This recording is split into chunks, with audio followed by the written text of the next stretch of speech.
ये खबर पारुल यूनिवर्सिटी द्वारा प्रस्तुत की गई है। क्या सीरिया की राजधानी दमिश्क फिर बड़े आतंकी हमले की चपेट में आ गई है? क्या फ्रांस के राष्ट्रपति इमैनुअल मैक्रों पर हमला करने की कोशिश की गई? और आखिर क्यों एक के बाद एक धमाकों ने पूरे दमिश्क को हिलाकर रख दिया? ये सब सवाल इसीलिए हैं क्योंकि सीरिया से इस वक्त की एक बड़ी और चौंकाने वाली खबर सामने आई है। राजधानी दमिश्क में मंगलवार को एक के बाद एक कई धमाके हुए, जिससे पूरे शहर में अफरा तफरी मच गई। सबसे ज्यादा चर्चा इस बात की हो रही है कि इन धमाकों में से एक विस्फोट उस होटल के बेहद करीब हुआ जहां फ्रांस के राष्ट्रपति इमैनुअल मैक्रों ठहरे हुए थे। हालांकि राहत की बात यह है कि मैक्रों पूरी तरह सुरक्षित है और उनका आधिकारिक दौरा जारी है। बताया जा रहा है कि राष्ट्रपति मैक्रों सीरिया के राष्ट्रपति अहमद अल शारा से मुलाकात के लिए राष्ट्रपति भवन में पहुंचे ही थे कि उसी दौरान राजधानी में कई धमाकों की आवाजें सुनाई देने लगी। कुछ ही देर बाद ये जानकारी सामने आई कि फोर सीजन्स होटल के आसपास भी विस्फोट हुआ। यही होटल फ्रांसीसी राष्ट्रपति के ठहरने की जगह बताया गया है। धमाकों के बाद पूरे इलाके को सुरक्षा एजेंसियों ने घेर लिया। कई रास्ते बंद कर दिए गए और सुरक्षा व्यवस्था अचानक बेहद कड़ी कर दी गई। सोशल मीडिया पर वायरल वीडियो में सड़क पर धुएं का गुमार, जलती हुई गाड़ियां और खून के निशान दिखाई दे रही हैं। हालांकि अभी तक आधिकारिक तौर पर किसी के हताहत होने की पुष्टि नहीं हुई है।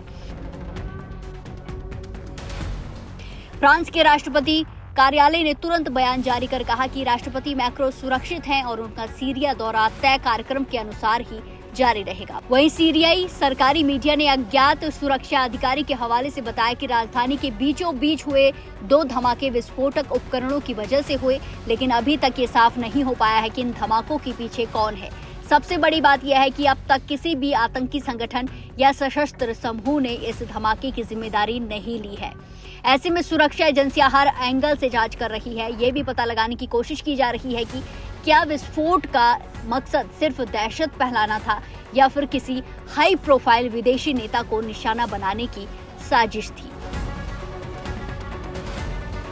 गौर करने वाली बात यह है कि कुछ ही दिन पहले दमिश्क के जस्टिस पैलेस के पास स्थित एक कैफे में भी बड़ा धमाका हुआ था, जिसमें कम से कम 10 लोगों की मौत हुई थी और 20 लोग घायल हुए थे।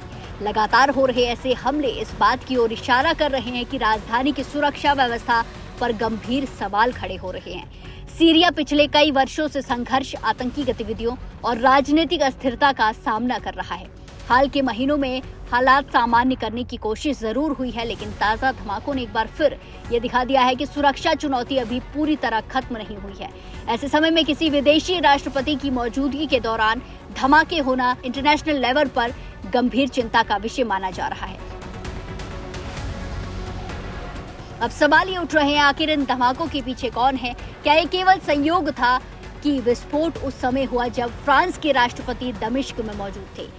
क्या सीरिया की सुरक्षा एजेंसियां किसी बड़ी साजिश को समय रहते नाकाम करने में सफल रही? इन सभी सवालों के जवाब जांच पूरी होने के बाद ही सामने आएंगे। फिलहाल फ्रांसीसी और सीरियाई अधिकारी लगातार हालात पर नजर बनाए हुए हैं। सुरक्षा एजेंसियां घटनास्थल से सबूत जुटा रही हैं और पूरे इलाके में तलाशी अभियान चलाया जा रहा है। ऐसे में देखना होगा क्या कुछ इस मामले को लेकर, इस धमाकों को लेकर खुलासे होते हैं।